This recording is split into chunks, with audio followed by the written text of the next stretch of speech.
let's do it.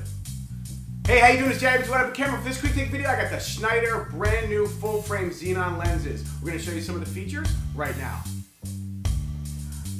Alright, so check it out. Here's the brand new Schneider Optics Xenon full frame prime lenses.